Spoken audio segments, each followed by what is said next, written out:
Ground zero पर खड़े हैं गाज़ीपुर बॉर्डर पर। यहाँ जो दिल्ली और गाज़ियाबाद का जो बॉर्डर है, यहाँ गाज़ीपुर भारी सुरक्षा फोर्स के इंतजाम किए गए।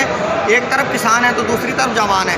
तो यहाँ पर जो किसानों की समस्याएं हैं, किसानों के जो अध्यादेश 3 अध्यादेश जो लागू किए गए हैं, किसानों का कहना है कि इन अध्यादेशों को वापस लिया जाए और तभी किसान खुशहाल होगा।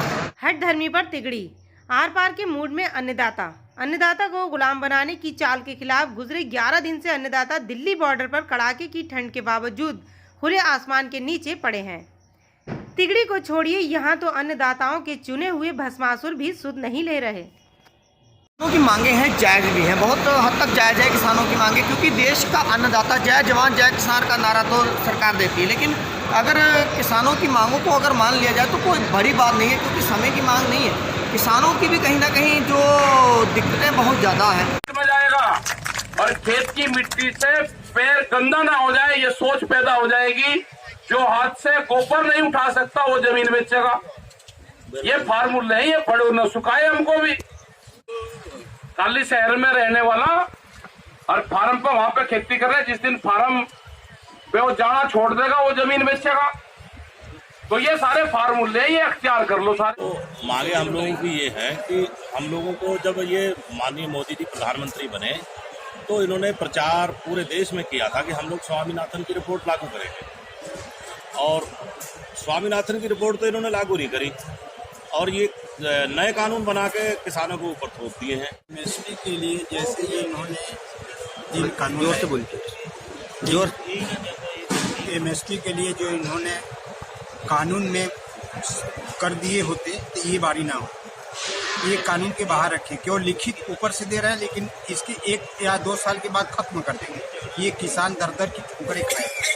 आज जो स्थिति अभी 1 साल भी नहीं हुआ इस अध्यादेश को आए, ये 1,000 में धान बिक रहा है, गेहूँ 1200 में बिक रहा है। आज 11वां दिन है और आगे भी जब तक हमारी मांगे नहीं मानी जाएंगी, तीनों बिल वापस नहीं होंगे, हम यहीं बैठे रहेंगे, इसी तरह से बैठे रहेंगे, क्योंकि हमारे पास और कोई विकल्प ही नहीं बचता है। हमारी ना तो ज़मीन बचेगी ना खेती बचेगी, और सरकार ने किसान की कमर तोड़ के रख दी है। इसकी मिसाल है, सरकार कह रही है कि कहीं भी ले जाके बेच लो। ये जो मंडियाँ थी, किसान की रीढ़ थी, हम मंडी में जाकर अपनी फसल लड़ झगड़ कर पूरा रेट लेते थे। इसकी मिसाल आप बिहार चले जाइए, झारखंड चले जाइए, आंध्र प्रदेश, वहाँ मंडी नहीं है, वहाँ किसान कहीं भी फसल बेचने की जगह ही नहीं है। कॉन्ट्रैक्ट खेती के नाम पर हमारे जिले उधम सिंह नगर में मक्का की बुवाई कराई गई, जिसमें डीएम भी जिम्मेवार था। बैठ के कॉन्ट्रैक्ट हुआ है कि 1800 रुपये कुंटल तुम्हारी मक्का खरीदी जाएगी, और वही मक्का जब पक्के तैयार हो गई 550-600 में खरीदी। डीएम ने अपने दरवाजे के अंदर तक किसी किसान को नहीं आने दिया है, क्योंकि सरकार के पास है कुछ नहीं, क्योंकि झूठ पे झूठ बोल रही है। खाली वो भरमा रहे हैं किसानों को कि ये खाली चले जाएंगे, पर ये सरकार की भूल है। किसान पीछे नहीं हटेंगे, क्योंकि अब हमारे पास मरने के अलावा और कोई विकल्प नहीं रह गया है। जब तक तीनों बिल वापस नहीं होंगे, किसान नहीं हटे। हालांकि एक तरफ सरकार कहती है कि इससे हम आय दोगुनी करने के लिए ये वक्त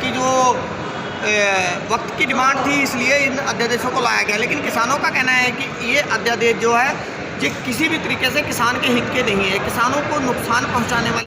इसी के साथ मैं टीम के साथ Sandeep Sharma, bureau report ABN Ghazipur.